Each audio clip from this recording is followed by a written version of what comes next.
his apartment. They didn't have sex, but she claims that he groped her. At one point he said he didn't. So it was a kind of classic he said, she said. But some of the kinds of questions that his lawyer asked of her in the deposition, got to elicited much more information, for example, about how much she had actually drunk that night. So the Title IX officer assumed and made rulings on the basis of an assumption that the young woman had been incapacitated by alcohol, whereas when she was asked in the deposition how much she had drunk, it turned out she had actually not drunk that much at all. Other professors have had a very different reaction to the way universities handle sexual misconduct allegations. For example, Professor Nancy Cantalupo, assistant professor of law at Barry University, does not agree that university proceedings are biased against the accused. If anything, she claims that they can be biased against the accuser. Well, I would actually argue that in many of the cases that I was personally involved in, that there are many victim-blaming stereotypes that cause the balance of truth-telling to be more in favor of the accused student and not and to the detriment of the accusing student or the complaining student. The reality is that our colleges and universities are part of our larger society, and our larger society has lots and lots of victim-blaming stereotypes. And so colleges and universities definitely enact those in their proceedings in these cases. And so my experience was that these proceedings were often stacked against the accuser or stacked against the victim, as opposed to being stacked against the accused student. Unlike Professor Kipnis, Professor Cantalupo thinks that the single investigator model is a better way of handling sexual misconduct allegations than the adversarial model. I believe that it will be more accurate because it will be done by trained people who know how to ask the right questions and gather information and make decisions based on that, who can develop their skills as cases go on and who will know the policies really well. That approach is less likely to escalate an already bad dispute between two students into something that nobody is ever going to be happy with the resolution of it. The adversarial process encourages people to retreat to their corners and to just defend their position or present their position and never listen to the other side. And this process is much more likely to lead to a solution that everyone can live with.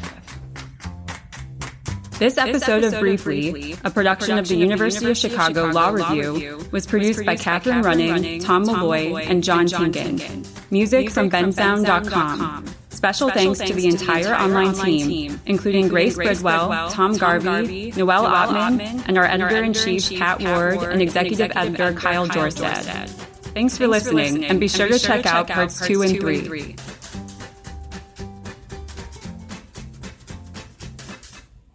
Well, that was an interesting little segment there. And on that note, I think we're going to take a few minutes here. I'm going to wet my whistle. Be back right after these messages. You're listening to Brian Hammond's podcast live in San Antonio, Texas. Okay, we're blushing. Why? Because we were named Best Ice Cream Shop in Connecticut. Wrong one. Sorry. I'll get it right yet. Maybe, hopefully. Well, we think we will anyway.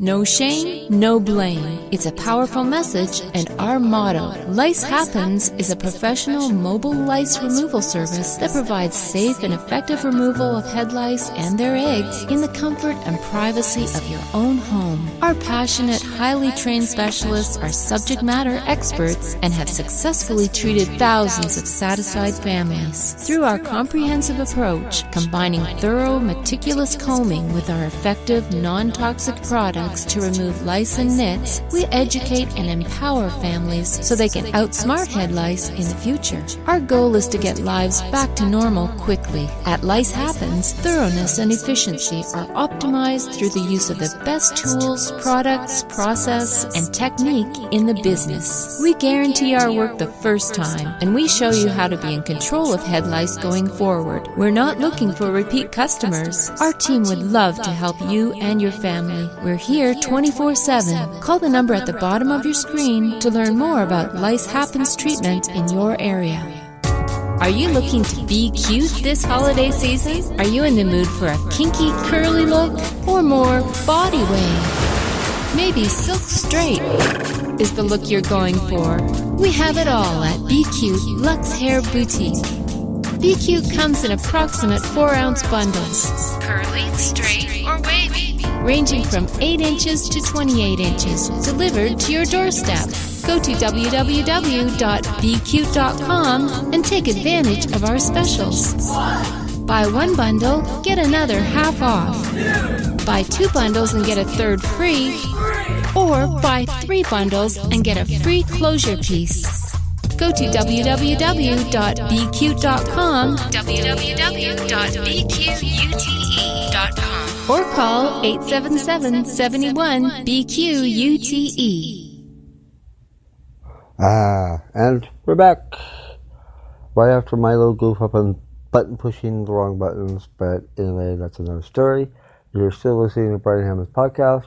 We're talking about how to handle sexual misconduct. It's moved into the schools now. Where is it going to go next? Where is it going to go next?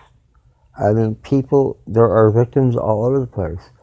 What really bothers me the most, I'd like to understand how in the world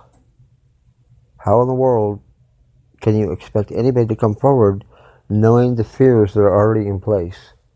If you're afraid to talk about something, if you're afraid of the repercussions or the consequences because you say something, or you tell somebody that something happened in the workplace or wherever, and you're afraid of the consequences or what could happen, that would make you not want to talk, really.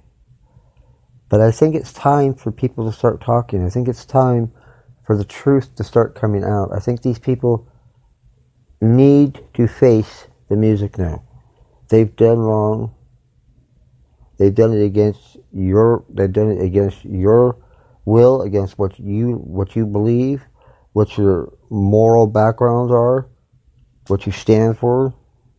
And why do you go to work every day? You go to work to work. You don't go to work to be groped or touched inappropriately. And if there's a person out there doing it that's listening, quit it. Personally, I don't know what the law is. I don't know if it's a jail time sentence or not. But if there's not, there should be. You know, people go to jail for rape. People go to jail for child molestation. Of course, child molestation, I just think you're a damn pervert myself, but that's me, of course. Oh, by the way, I want to say welcome to our DJ T over there. He's a wonder from down under, but he's always welcome here. And it's good to have him here, and I'm glad he's enjoying the show. I hope it continues to come back and follow us right here at Speaker Studio. You can catch me at Facebook at Brian Hammond. You can also Twitter me. You can also tweet me at Brian, BRIANHA, at 981-691-51. You can also email me at bdhammond45@gmail.com. If you'd like, you can be a part of the show live. We can talk about a topic that you're passionate about, or something you'd like to say. Maybe it's about the subject we're talking about now. There's still 2 other segments for sexual misconduct and how to deal with it. And I'd certainly like to talk to, there's an anchor woman out there that was on the Today Show many, many years ago. Her name is Katie Kirk. I'd love it if she'd come and join us for a while and let's talk to her live right here on the air at speakerstudio.com. If you're listening, Katie, I invite you to join me. Join us live right here and let's talk about this. Let's get down to the truth. Let's find out where it really sits. What are some of the victims' legal rights? Where do they stand? Do they have a leg to stand on if they made a report, or can they only make a report to their boss or to whoever did it? About whoever did it. I mean, what is it? Is it the same as rape? Is it the same as? I'm curious. Where does the law stand on that? The sexual misconduct in a workplace. Is there a zero tolerance at your job? I think there should be. I do. What do you think? Come on, people. Let's get a dialogue going. That's the only way we're going to get to the bottom of this. Really? I know nobody wants to get involved. You think nobody wants to hear your opinion, and they're probably right. But, again, you're still entitled to it. This is a free country, We're entitled to freedom of speech. Although it can be a blessing and a curse, though. It depends on how you look at it. Because like they were talking about in that last segment, it's her word, it's their word, it's his word against her word against his word. It's just, there's no real way to find out what really happened or real evidence to prove it. So of course they have to have a hearing of some sort. Somebody that's, I guess, can look at all the facts and judge it accordingly. I don't know how well that would go or what it would solve, but I'd certainly like to know how that works. And is the victim going to feel comfortable enough to speak or to talk or to answer questions or to anything? And they have trouble coming forward. I don't think they're going to feel too comfortable in a public situation either. They may or may not. I mean, I've seen some victims go on TV, on the Megyn Kelly show, on the Today Show. I've seen them talk out, but they're still afraid. They're still afraid of those retaliations, the repercussions. What's going to happen to them? What's going to happen to their job? If they lose their job, what's going to happen to the family? These ladies have probably got kids or something of that nature, nephews, some kind of family most likely, maybe an older mother or father that they're trying to care for. They keep them out of nursing homes. But they have to go through this on top of that? Come on, people. Everybody has their own personal things they deal with in life, their own tragedies, their own struggles, whatever it may be. Then they gotta go work and deal with that? That's unfortunate. Yeah, it's unfortunate that I have to have these podcasts and talk like this to you people. I'd much rather be playing music and having a great old time. Almost like throwing a block party through cyberspace.